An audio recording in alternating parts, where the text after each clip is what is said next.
Life is a reflection of many aspects that touch us and many challenges that mould us.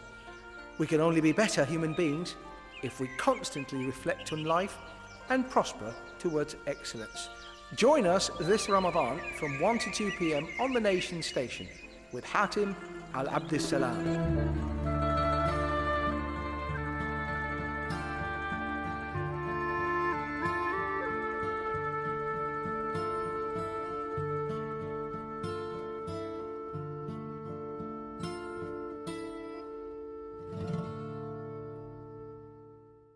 Bismillah ar-Rahman ar-Rahim. Dear brothers and sisters, welcome to your Ramadan show with me, Hatim Al-Abdussalam. I salute you all with the salutation of the people of paradise. Assalamu alaikum wa rahmatullahi wa barakatuh. We are coming to the end of the month of Ramadan, our blessed month of Ramadan, and we ask Allah subhanahu wa ta'ala to accept our prayers, fasting and supplication, and to shower our lives with His mercies.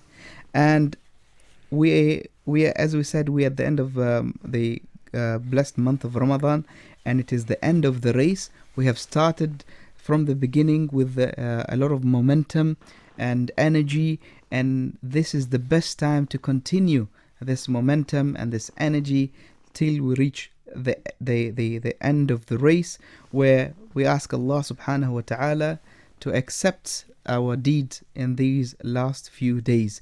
And today is the night of the 27th, so today is a very important night, and all of us have to take advantage of this night to encourage ourselves, encourage our loved ones at home to get up and pray at night and ask Allah subhanahu wa ta'ala for His mercy and forgiveness. And may Allah subhanahu wa ta'ala shower His blessings on the Islamic Ummah and bring peace and tranquility to the Ummah. So today we have a slightly different topic than the norm. Today it is a very technical topic which is related to workplace, and I have my friend who is a specialist again in this topic, and last time we benefited a lot from his advice and pointers on the topic of seeking employment or hunting for jobs. Today joining me is Mr. Sarhan bin Saeed Al-Habsi. Assalamu alaikum, Sarhan. Alaikum salam, Brother Hatim. How are you today? I'm good, thank you. I hope things are good on your side. Yeah, very well, very well. How are you? Alhamdulillah Rabbil Alameen. Are you prepared for Eid? Sort of. How many goats are you planning to slaughter this time? Well, I'll keep that to myself. Alhamdulillah Rabbil Alameen. I think most probably Eid is going to fall on Sunday or Monday. So we ask Allah subhanahu wa ta'ala to make us continue until the end of Ramadan and witness the day of Eid, the day of joy. Now, Brother Sarhan, our topics with you mostly are technical topics that has no spirituality in one way or another, but I think it is all coming back to the same idea when we call ourselves as believers, and believing in Allah subhanahu wa ta'ala and following His commands is not necessarily in the places of worship only.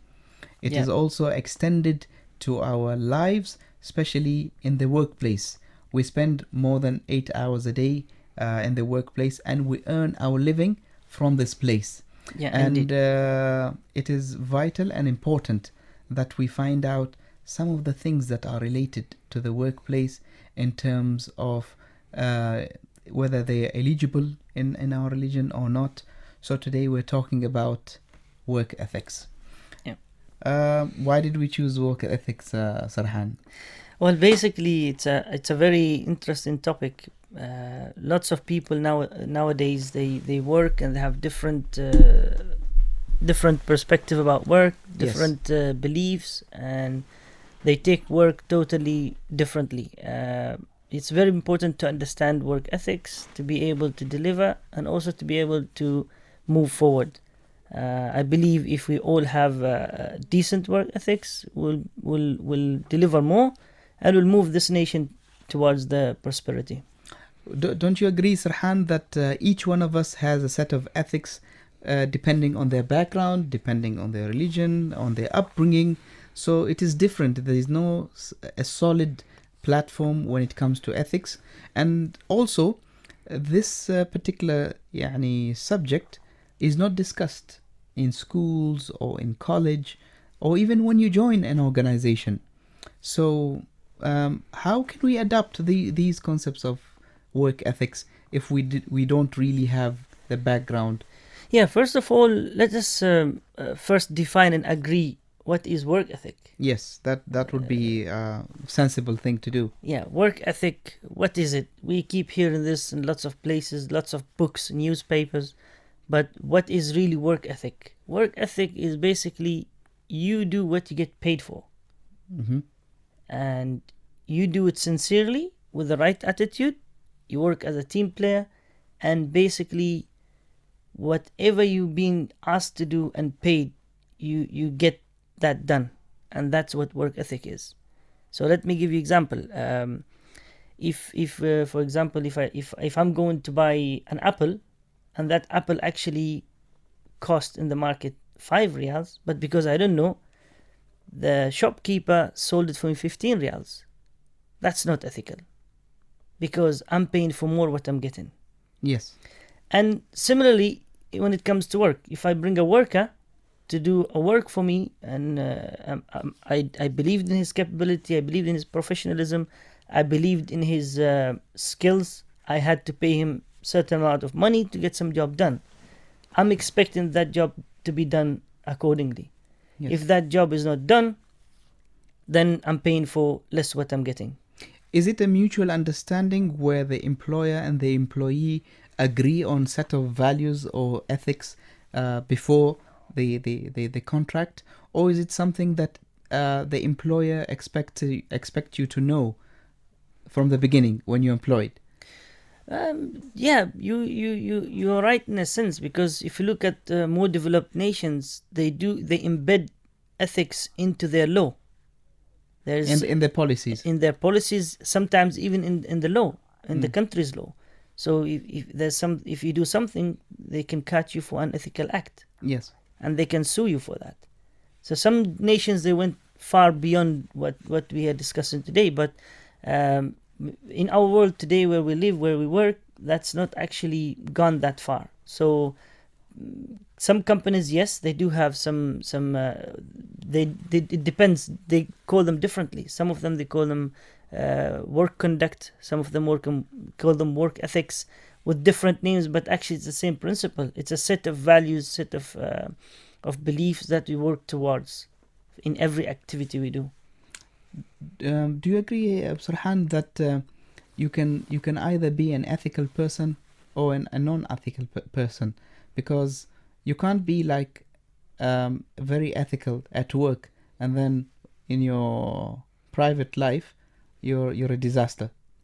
No, of course not. So it has to be like a standard that you these are values that you live on. Yes, but those are distinct values. Mm-hmm. So some people, they grow up with some distinct values, and they live with them. They bring them to work. They take them whenever they go, and those are their ethics, according to them.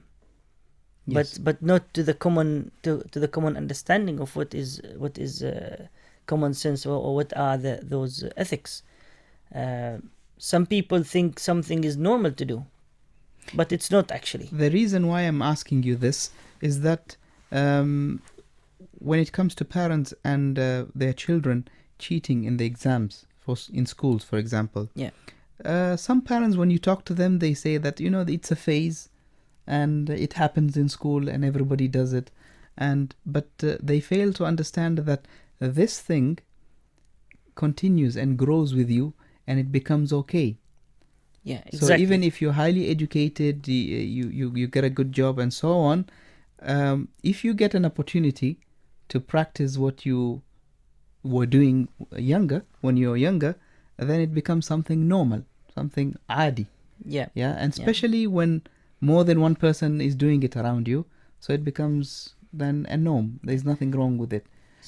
Because sometimes I notice when you question someone, why are you doing this? It's like not ethical.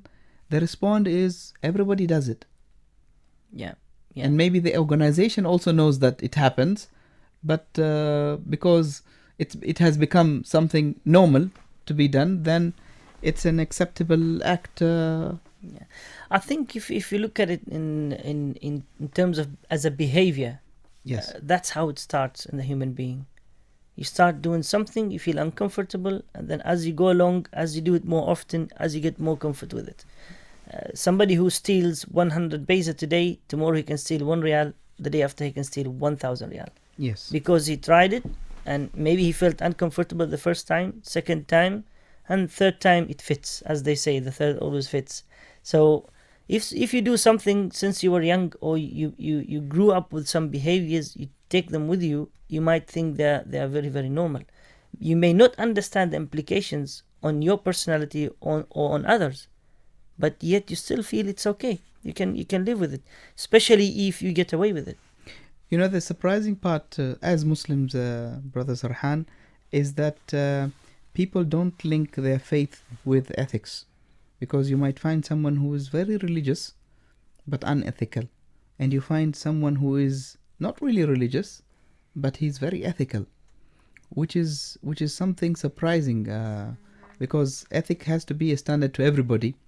And you cannot claim to have faith or spirituality, and at the same time you're contradicting yourself and contradicting your teachings. No, especially as Muslims. Yeah, there are some factors will drives you to go that direction. So if sometimes you feel that you were not given your right. For example, if I don't get paid enough salary, I automatically I'll start feeling that I'm not getting paid enough. So why should I deliver? I will deliver less. It's in very simple words. If I go and for example, if I work in for recruitment, for example, and then the system allows me, and I see people doing it outside, and I actually, if somebody bribe me and give me, I'm giving you 1,000 riyals, get me into this job, squeeze me in, and I'm an unethical person. I will take the money with pride. I will get him in his job, and job is done. But then by doing so, you have stolen somebody's right. The question to be asked is, can you take your right by your own hands? So if you are deprived from a promotion or a salary or whatever benefits, and it is your lawful right, yeah. But let's say for example, because the norm that most of the employees have that, ana madhloom, I have been oppressed in my company, I am not being paid enough, I have not got my promotion. So does that give you the right to take bribe, to cheat, to be ineffective at work? Does that give you the right? No, actually, if you are an ethical person and you feel that you've been deprived from your rights, or you're not feeling that you've been valued, you simply resign. If you haven't got the guts to resign, then get the job done exactly how they expect you to do it. Because if you say no, now I'm going to screw things up because I simply don't get enough, or they have not promoted me so long, or whatever reason you may have on a personal level, that's actually doing harm to yourself more than the organization. You're not delivering, you're not getting things done, and if you have certain skills that you don't practice, they'll die, and then eventually you will be useless whenever you go. And if you do it one time, you can do it more than once. And believe me, lots of people, they feel they've been deprived their rights, but actually they're not. Sometimes they feel that I'm not getting paid enough, or maybe I haven't got promoted, whatever issues you're facing, you might be in the wrong side. You might think that they're supposed to treat you that way. Go look at yourself in the mirror, reflect on what you've been doing, reflect on your performance, reflect on your behaviors at work and outside work, and you will come up with a really good reflection of yourself. And I think, Sarhan, most of the time is when we compare ourselves with others, and then this feeling comes that, okay, why so-and-so got promoted and I didn't? I mean, I've joined the company the same day as him, and now he is a manager and I'm still staff. So there must be something fishy going on. He knows someone, or he has pulled some strings. But at the end of the day, people tend to forget that nothing happens just like that. First of all, Allah subhanahu wa ta'ala has prescribed our substance, our rizq. It is done deal. It is done. And at the second, you have maybe other reasons. Maybe you have not been performing the way it is required. Maybe you should start focusing on your responsibilities before focusing on your rights. Yeah, true. And that's not it, because if you start comparing, why only comparing at work? I want to be like Mark Zuckerberg, Facebook owner. He's only 30 plus and he has 30 billion. I want to be like him. Why I'm not given that opportunity? Why I haven't got 30 billion in my account?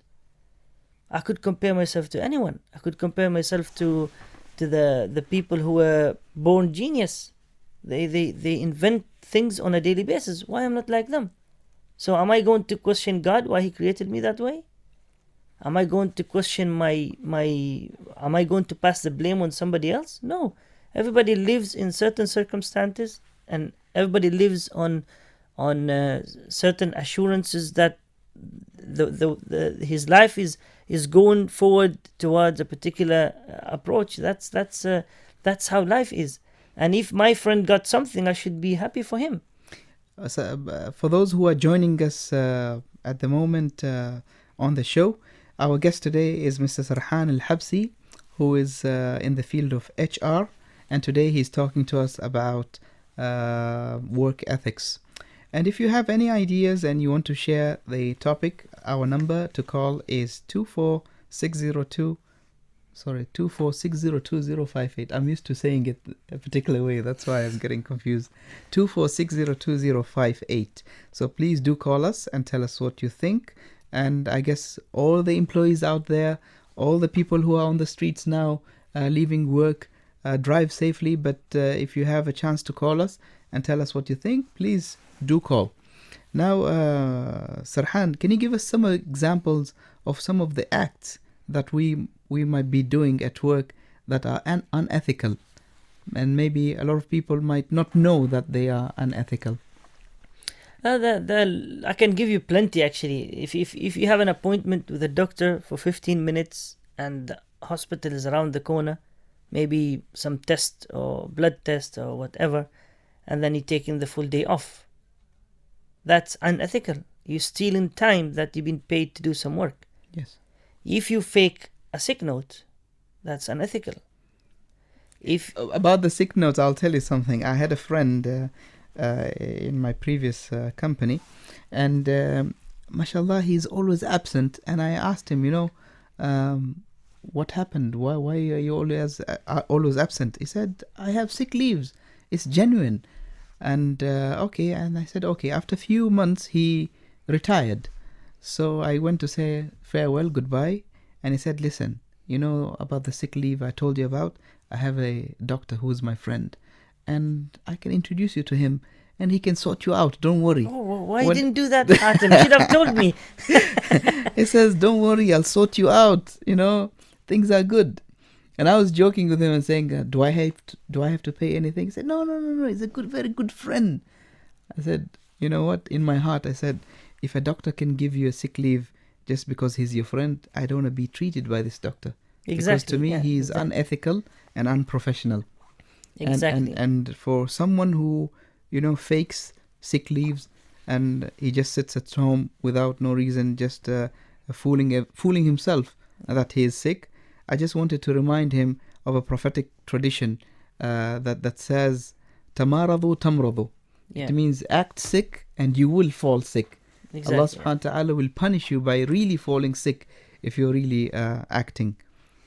Yeah, I think you're absolutely right, and there are other things, not just regarding to sick leave. Some people have opportunity to go outside visiting sites or going to meetings. I had people I knew personally. They'll just pretend going in a meeting somewhere, and they'll just disappear for 3 hours, and then come back. And if you ask them how was the meeting, it was okay. Although they haven't attended, and there was no such meeting took place, but they'll just pretend because they wanted to finish some work and they don't want to apply for leave. They want to keep the leave for themselves, for their pleasure.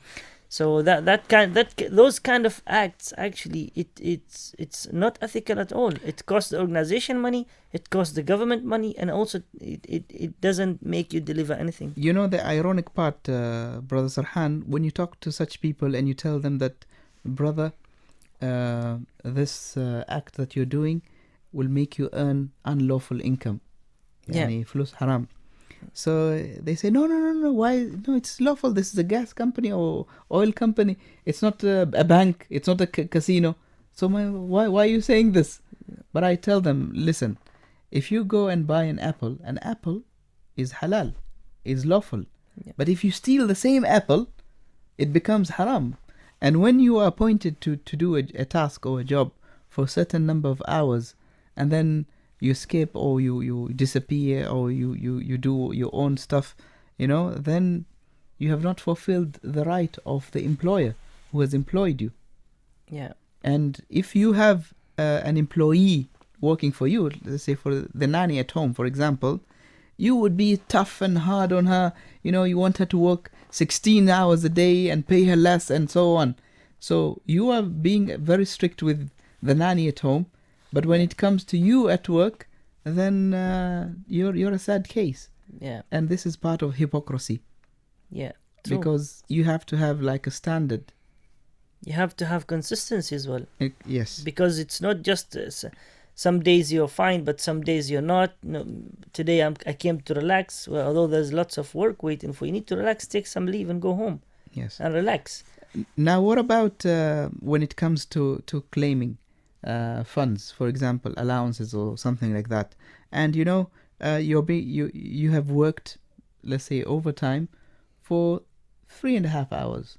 Yeah. So you say, you know what? Let me round it up to 4 hours. Because that would be good. Yeah, it's just half an hour. Yeah, let me round it up.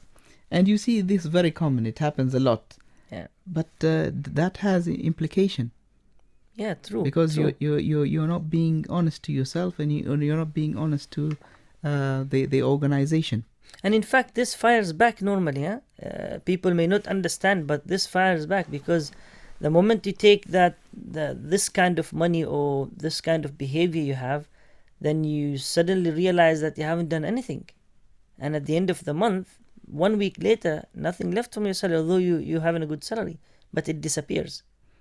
It's natural. It's by nature. It goes that direction. You see people spending a lot of money on silly things and that sort of thing.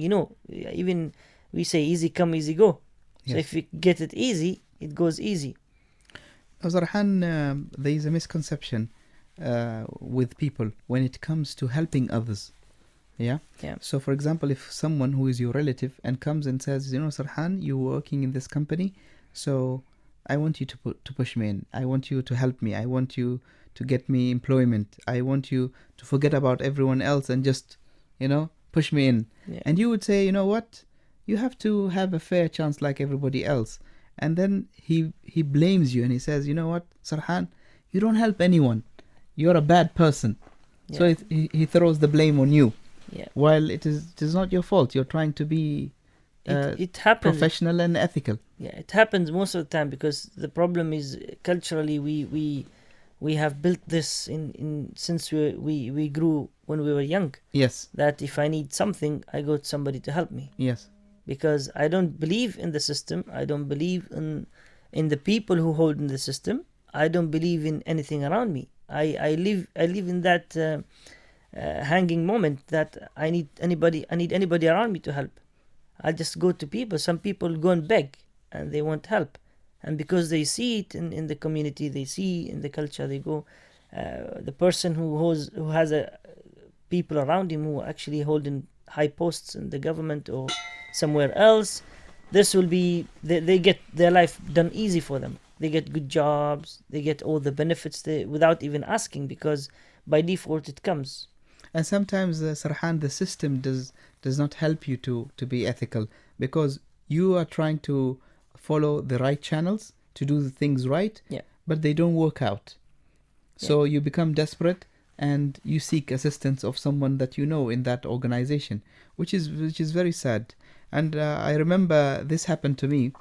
I worked in one of the companies, And the manager called me and he said, Hatim, I want to assign you to be in charge of recruitment.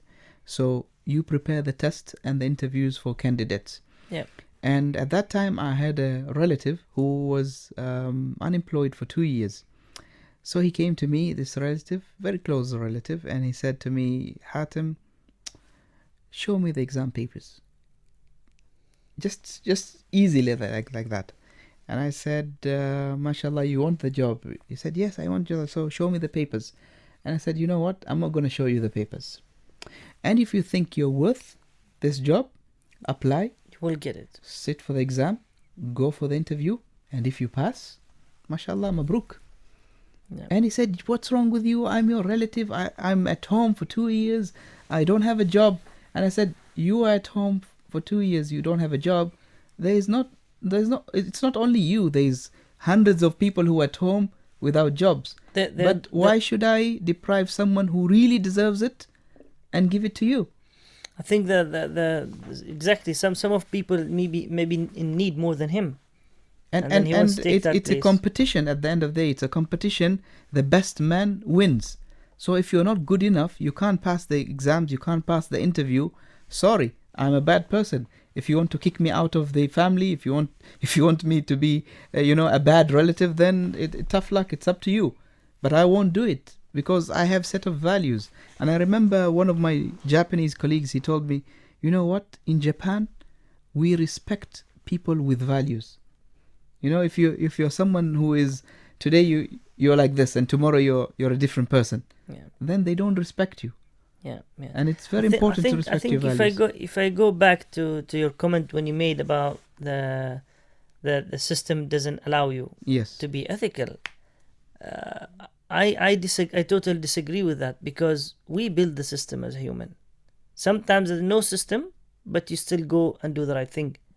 We don't have system for everything, right? Yes. So sometimes you want to buy something. There's no certain process or system to allow you. You go and buy this, and you have to pay this amount, buy this. You can either buy it in the shop, you can buy it on the street, you can buy it from anywhere. It's a matter of principle. You can even steal it if you need it. So it's up to you who drives that ethical act. Either there's a system or there's no system. And if you want to build a system with ethical derive, then yes, you can.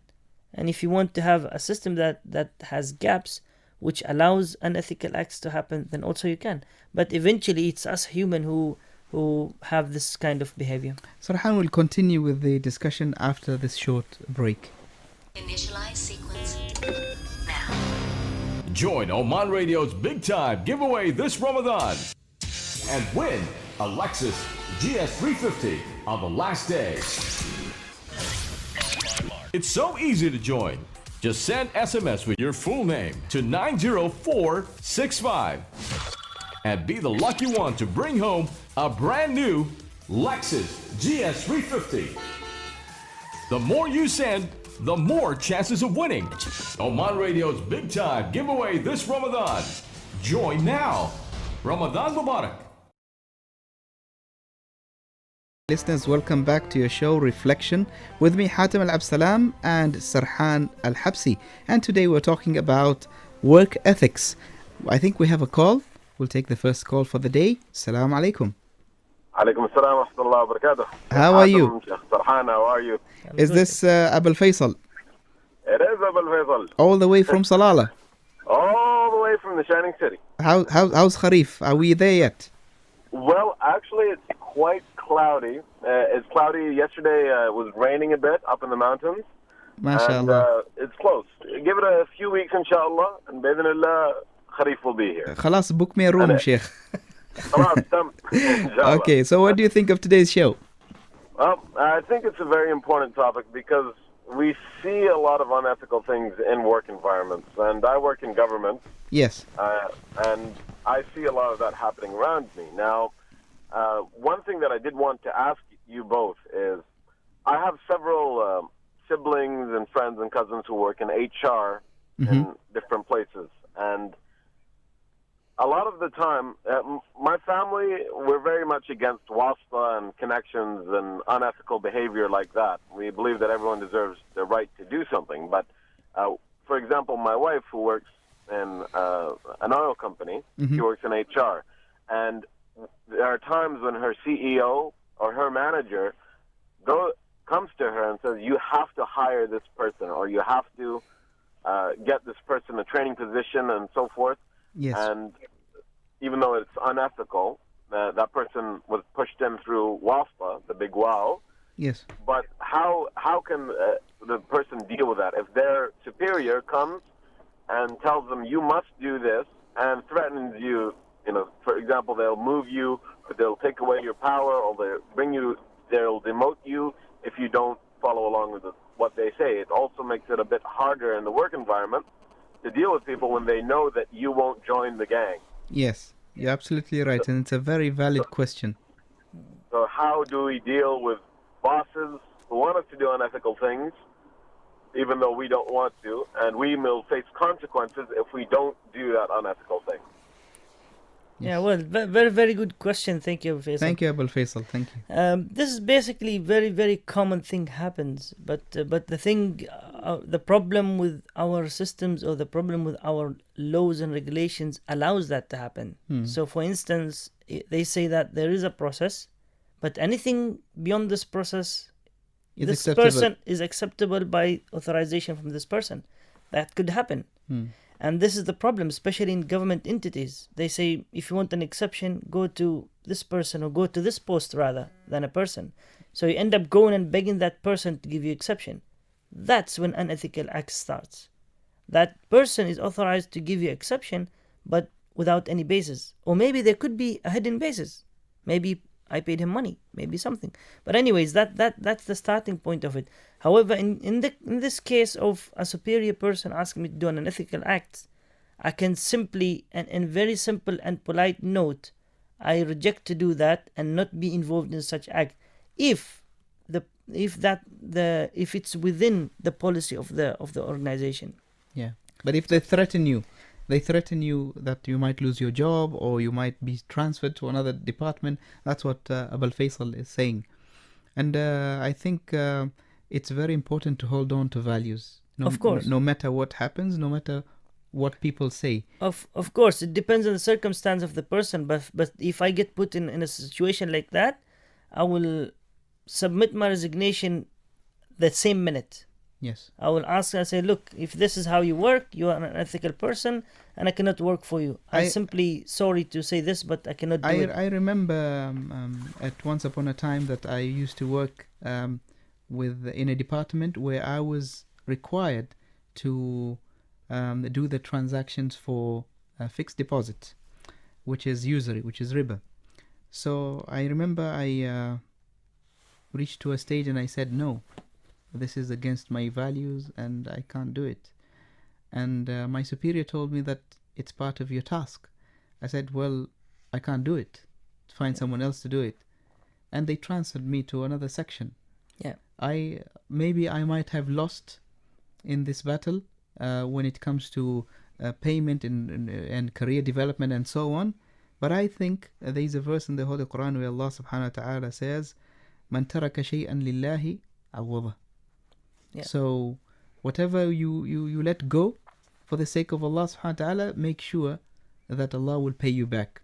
And never worry about the tyrants on top of you. No, but let me go back to that scenario, Hatem. Yes. That if I come and say to my superior that I cannot do it, and then he will go to somebody else, and that somebody else said, I cannot do it, and he went to a third person and he said the same thing, how would that superior feel? He will feel he has no value. He will feel like an ant. But the thing is, Sarhan, we have this in our culture. We have this. I don't know how do you say it in English, but it's mujamala. Yeah. Yeah, you like to please the boss. You like, even if he's asking you to do the something which is unethical, but he's my boss after all, and it's embarrassing to say no. And he's authorized at the same time. But the thing is, we tend to forget is that we're embarrassed to say no to our bosses, but we're not embarrassed to do something that will get us in trouble with Almighty God. Yeah, but even if you don't relate religion to this, it also has implication in your life. Yes. you feel like you don't have values. Definitely. Especially if you stand on your values and then your superior forces you to go against your values and you agreed.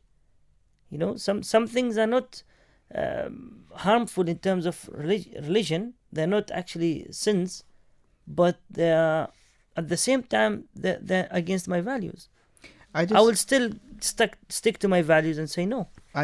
Through my 20 years of experience at the workplace, I've come across a lot of tyrants who are bosses, and I always tell my colleagues when they face such a thing that these people will disappear one day or another. Sometimes we need to be patient and stick to our value, even though it hurts us in our benefit and so on in our career. But just be assured that one day that person is going to disappear, and they do disappear. Yeah. He will never be there forever. Yeah. And today you're one person who is standing against this. Tomorrow you'll be two, and then three, and then four. Yeah. But you are standing for what is right, and you will be questioned on the day of judgment if you take the right of someone else. Yeah. So if you recruit someone just because you're told, then maybe that position was deserved for someone else.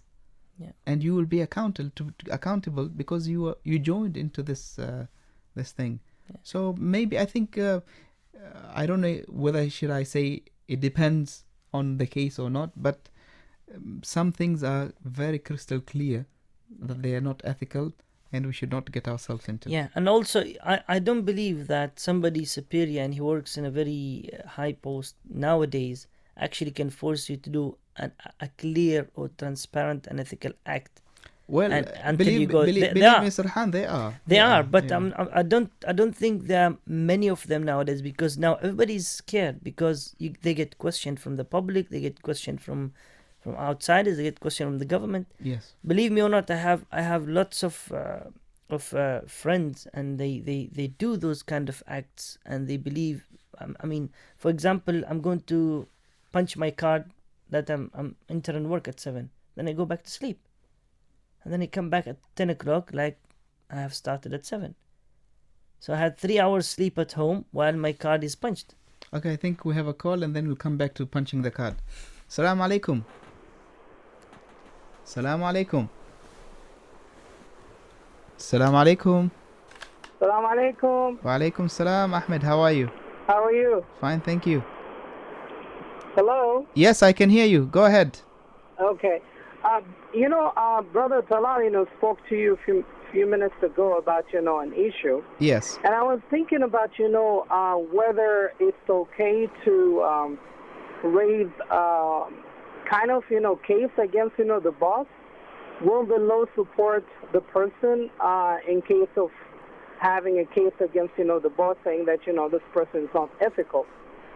And can people do that, by the law? Do we have like a certain law supporting such a thing? I think what you're saying... Because, when you believe in something, you also need to have that kind of support. I think... so if you want to make that decision, you need to be supported. I think, Ahmed, what you're saying is valid, but the thing is, when you go to the law, you need to have solid evidence. So if something which is verbal that happened between you and your boss, how can you prove that it happens? Unless you have solid evidence. What if you have an evidence? Can you go for that? Yes, you can. You can go, but it's a long way. To go legally against that person? You can go legally, but it's a long way, and it might cost you your job. It might cost you a lot of things. Mm-hmm. But there is another way to do this, where in most of the internal audit departments they have something called a whistleblowing policy. Okay. So it means you go to the auditors and inform them of this, and they will not reveal your identity, and they will take action. So this is a better approach, where you can protect yourself, and you let the people who are in charge of fraud and all these things take the case forward on your behalf. Very interesting. Okay, the other thing is that I have noticed with a lot of people, when you tend to stick to the job ethics, they tend to associate, this way of thinking with the Western culture. They say, this is not Omani, you shouldn't do this, okay, we have a different culture. Maybe you should shed light on that, because this is not actually Islamic, when you say such a thing. So it would be good, to elaborate on that. So what you're saying is that when you talk about ethics, people don't associate it that it is something which is in Islamic. They Correct, associate yes. They will that think, it's something this is Western. And we here in Oman, Yes. and we should not do this. Okay, you need to understand the culture, Well- especially when it comes to following rules. Well, Okay, Ahmed, there is a prophetic tradition where the Prophet ﷺ says, Al-Fatah. إنما بعثت لأتمم مكارم الأخلاق, correct. which says that I have really been sent to complete the moral conduct.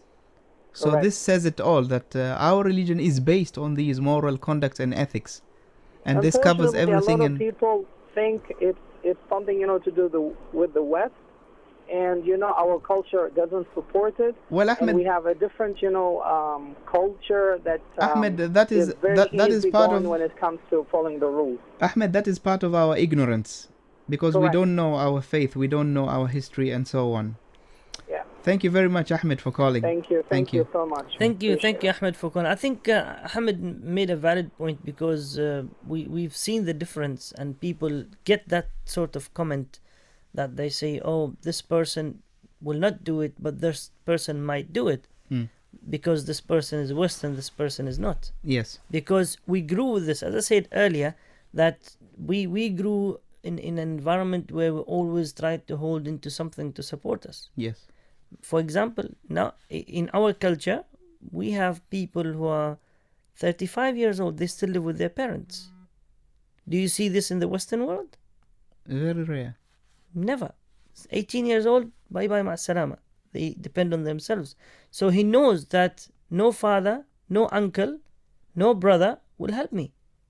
I need to be independent. I need to be independent.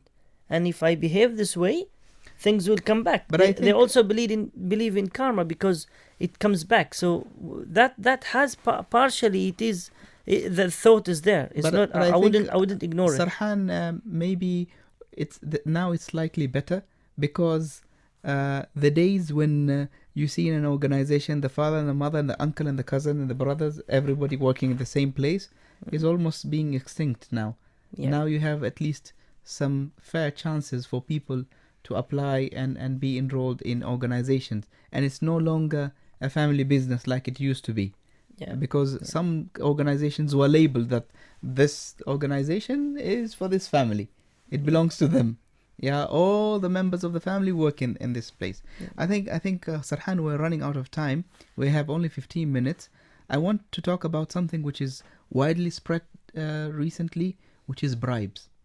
Okay, Yeah. This has become an epic that you can't do anything unless you're part of this game. Okay, people have forgotten their morals, their ethics, their teachings, and it became something very normal, like sipping a cup of tea.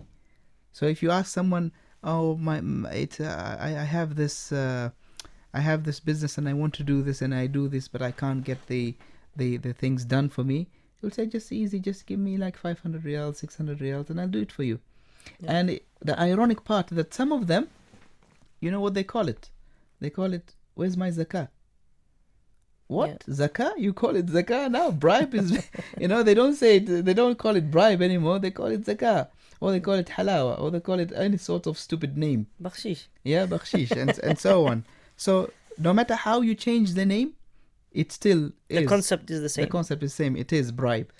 And one more thing before you respond to this, there's an idea out there that, you know what, the person who receives the bribe is the one to be blamed.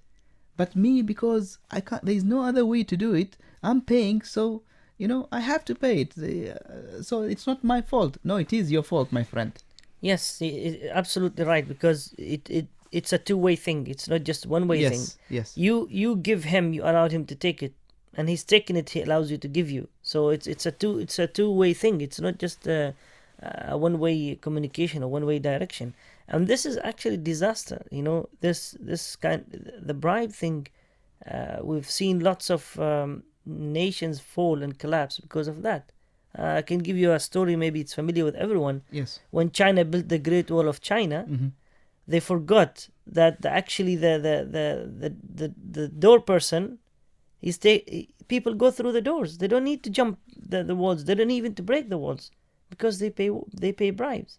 Subhanallah. So they spend much effort, much time, and big image in that sort of thinking, but then people didn't worry about the whole world because they knew I can pay a few bucks and then get in. Subhanallah. So this actually tells you that a nation can collapse with this. If for example I allow things to come into the country with a little bribe, I can allow anything to happen, drugs, weapons, you name it, and then that will kill everything. I think we have a call. Assalamu alaikum. Assalamu alaikum. Assalamu alaikum. Hello. Hello. No, we lost it. And then okay, Sarhan. Now, what might be the characteristics of an ethical person? I think the very few things, and you can add more as many as you want, but basically, ethical person should be responsible. He should have some sense of professionalism. He should have that discipline as well to admit the mistakes. Yes. And to say, well, I've done this mistake, and I would rectify it, whatever. That kind of attitude is required to be an ethical. And also, it's very ethical to be a responsible person. If anything happens, you take responsibility for it. You own your responsibilities and you get things done. Okay, let us take this call, Sarhan, and then continue. Assalamu alaikum. Hello. Assalamu alaikum. Hello. Yes, I can hear you. Go ahead. Hello. Yes, hello. Hello. I think the lines are bad. I can't hear. Hello. Okay, go ahead, Sarhan. Yeah. So as I said, you need to be responsible. You need to have discipline. You need to play a team player role. You need to work as a team because that's part of ethical act. That I cannot see my colleagues are working hard and I'm standing sipping cup of tea and watching them. We need to have that distribution of work and get things done together. That's part of ethics as well. And also, if something you're not sure about, just don't do it. It's simple as that, because it might fall back on you. It might fire back. Okay, Assalamu alaikum. Wa alaikum salam. كيف الحال? Alhamdulillah. How are you? Fine, thank you. How are you? I'm very good. I have a very quick question. Yes, go ahead. There is if you apply a job Yes. and you get a response back that you're overqualified. Yes. And you really want that position because as per your experience, you have very high, and I applied lower position because of my own decision. Yes. But the HR, they say no. You're overqualified. Yes, that's one. And the other one, which is so brother, let me understand. What is the question? If that's overqualified. Yeah, but what is the question? If you apply, is it ethical or I didn't get your question. Okay, because I applied one of the company and they told me that I'm overqualified. Yes, okay. And I can't apply that position. That's a normal response from company, yeah? If the position is below the qualification that you have, that is the normal response you will get. I think I know where he's coming from. What is it? I didn't get the question. Really. I can respond to you. The reason, the person who replied to you that, he's an ethical person. Because he doesn't want you to come in with higher qualification and pay you less than what you're supposed to get. Even though you have the capabilities and everything, but at the same time also you have peers inside working, so you will feel discomfort when you know that somebody who has less qualification and less experience than you, and you get paid the same inside the organization. So that creates those kind of implications. So the person who responds to you that, actually he's done good. And I salute people like those, because I don't want to get a person with a PhD and hire him as a diploma holder and then start to deal with issues later on. I got your point. You have another question, brother, right? Yes. My another question was, same thing. I have applied another company. They told me I have to be in same position for 4 years. While every 2 years, it depends my experience and my performance, I gradually go up. So they say, no, you have to be in same position for 4 years or 5 years. How could I be? Because life is moving forward and people are growing up. You can't be in same position for 4 years. Yes, absolutely. They told me because the system has been rejected automatically. Thank you, brothers. Inshallah, Sarhan will respond to you.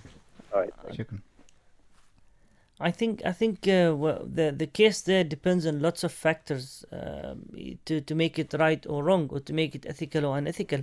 Because if you going through the right path, you performed exactly the way expected, and the way you delivered the way they expect you to do, and you are within the time frame, within the agreed scenario or the agreed terms and conditions, then it's unethical not to give you that, and by doing so, they actually taking your rights away, and that's really, really bad. Most of people have those kind of scenarios at work, and you'll be surprised somebody else who is not anywhere near you, and he's getting promoted very fast. Yes, and that happens a lot. It happens a lot, yeah. So I think the ethical part is from both sides, from the employees when they misuse their position or their job, and the employees as well sometimes when they are not really being fair to their employees. Sarhan, we have very few minutes. You were listing the characteristic of an ethical person, because before we end the show, at least we have the list. Yeah, and I'll recap. We said you need to be responsible. You need to have the willingness to do the right thing. You need to have the discipline. You need to be a team player. And those are actually the main things that will, if you consider those as key factors or key disciplines that you're going to follow throughout your career, you will be very, very much closer to being an ethical person. I think I would add one more, Sarhan, which is self-policing, where you are responsible of your actions without even your boss being around, without you being told what to do, right? When your boss is not around, you don't show up for work, then that's not really ethical. That comes under discipline. The second point they mentioned, discipline is exactly, there's two parts of it. There's self-discipline, and there's also work discipline, where you need to think that taking ownership of things and agreeing to your mistakes and also being accountable, Sarhan, being accountable when you know exactly what is your obligation, what is your right, and you always ask yourself, have I performed the best that I can? I mean, no one is perfect. We all go through shortfalls, we all go through ups and downs, emotions and feelings, but at the end of the day, we have to rectify ourselves, and we have to admit, saying that we have not been performing the way we're supposed to be, and we have to do something about it, because at the end of the day, this is the earning that we feed our children, and it needs to be lawful earning. Yeah, and also it needs to be a deserved lawful earning, because sometimes you feel that maybe this is how I've done, and going back to bribe, because if I feel that I'm not getting enough, I might go that direction, which is very dangerous. There are two things that comes to my mind, Sarhan, also when it comes to ethics. One is when you do the impossible to step on your colleagues for your promotion or for your growth. Yeah, that is not ethical, because you just need to do what is best, and leave the rest to what happens.